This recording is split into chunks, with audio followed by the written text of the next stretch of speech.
Now, we are only a couple of weeks away from when the promotional work is going to begin for Captain Marvel, such as the ads and the teasers and the trailers debuting more and more on television and online ahead of its release, as they embrace that to be yet another box office failure, if not quite as bad as Ant-Man 3 Quantumania.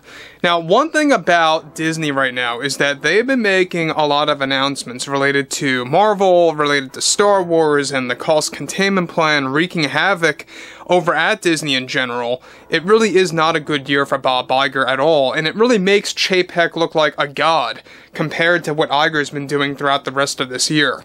This is Mike Zero. Subscribe if you're new and like this video to see future updates. I'm also on Twitter at Mike01. I thank you all so very much for the great and kind support. And let's get right into the subject, shall we? Now, we know that there's a lot of problems arising out of Disney and Lucasfilm as of right now. In order to course correct Star Wars, they're also trying to course correct the Marvel Cinematic Universe. But one major element that Bob Iger is now attempting to do is to create a Pirates of the Caribbean universe. And we said that right. They are trying to make this as big as Star Wars and Marvel. We talked about how they are now developing a concrete plan behind closed doors to make multiple new movies that will be a reboot, and will be focusing away from Johnny Depp entirely to embrace spin-off films and TV shows on Disney+, etc., etc., kind of like what Star Wars and Marvel does. Now, moving onwards, Bob Iger had some things to deliver involving Johnny Depp, and one thing about this is, well, it's not looking good at all in the least. Now, with Disney getting ready to make some big announcements during their last earnings call of this year, one major development has to do with what Bob Iger had to deliver involving Johnny Depp. Now, Iger delivered the following. With our goals for embracing a new iteration of Pirates of the Caribbean, we knew going into this that we had to do away with Mr. Depp's talent or any connection to work that he had done for his character before in the past for Captain Jack Sparrow. Our goal with our reimagining of Pirates is to create a new Captain Jack Sparrow for audiences around the entire globe, for a new talent to take on a character of the same status as Jack Sparrow. I can't comment at this time whether or not we will be embracing a recast of Mr. Depp's take on the character, but what I will say is that right now, we are leaning toward creating a new character that will overshadow Mr. Depp's contributions to the Disney Pirates films, to set our minds on a new series of cinematic releases into theaters and for our Disney Plus business model. Now guys, let me just pause here for 1 second about what he's saying before I move on to the next piece that he talks about. Basically, what Iger is saying here is that they want a new Jack Sparrow. Now, I don't think he means that in the literal sense where they want to do a recast, which is why I believe he said that he wants no comment on that. What he does mean, and I think that he kind of half and half said this here, what he does mean is that he wants to create a Jack Sparrow level character that's going to have as much of an impact on the general public around the globe as Johnny Depp's portrayal of the character did. So basically, they want to create a new character that will be like the new Johnny Depp version of Jack Sparrow. Very much, you know, in that sense. Now, we already know that, we talked about this in the last post, that Pirates of the Caribbean and its reboot, it's going to be fully DEI driven. It's going to have a lot of equality, diversity, equity, all this nonsense that's being thrown into it, that's going to overshadow, mind you, what Bob Iger usually likes to say, it will overshadow all of the writing, the character development, the storyline, the plot, you name it, the whole 9 yards.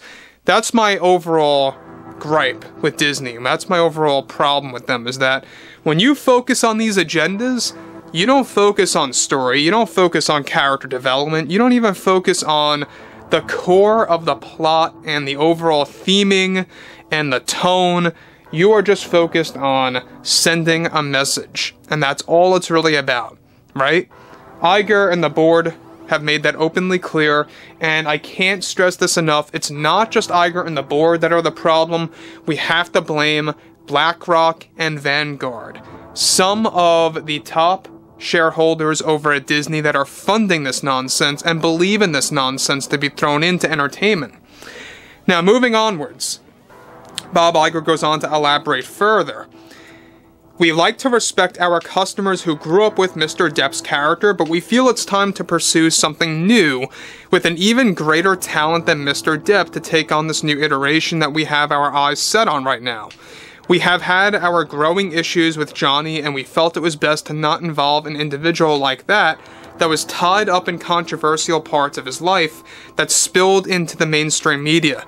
It was our best action to steer away and stop offering Mr. Depp any more roles in the beginning of the ongoing controversy that began some years ago. Again, Iger lying as usual. They wanted to get Johnny Depp back after the whole Amber Heard thing fell apart.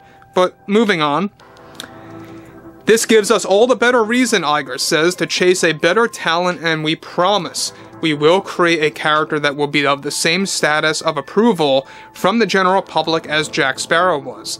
We will have more to comment on this project in the near future to everyone and all Pirates fans alike. Now, again, guys, we know that Pirates of the Caribbean, there's no denying it.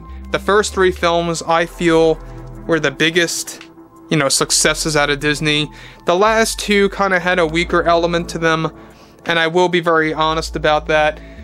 Pirates 6 could have had potential if they made a complete rebound with Johnny Depp on board, a new story, a new take on the franchise, but keeping the spirit alive as well. They're not doing that. With this reboot, they're not doing that at all. First things first, they wanted an all-female-led Pirates reboot with Margot Robbie. That fell apart. That was shelved. We talked about that already. This is going to be even more severe than that concept. It's going to be even more strict than that concept.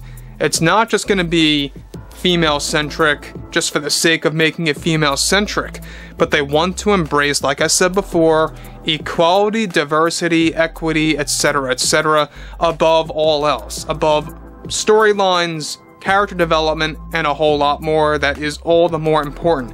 And I've said this multiple times. Look, you can have equality all you want. You can have diversity all you want, but let it naturally come in the writing process of a script, right? Now, the fact that they have The Last of Us showrunner on board is not good news, in my opinion. This guy has been very open about his woke ideas and agendas getting spilled into that show, and how he also wants to do the same with Pirates. Now, you guys may like The Last of Us show, and that's fine, but there are woke elements in there that really just goes to show you exactly why Disney's hiring him. So, there's a lot to talk about, and they will be announcing more about this, by the way, guys, at this year's D23 event. They'll be kind of lightly talking about it, so stay tuned for that as well. So anyway, guys, drop a comment below, fill me below in the comments what you all have to say about this, and if you guys did enjoy the content for today, make sure to drop a thumbs up on this video to support the channel, and I will catch you guys next time.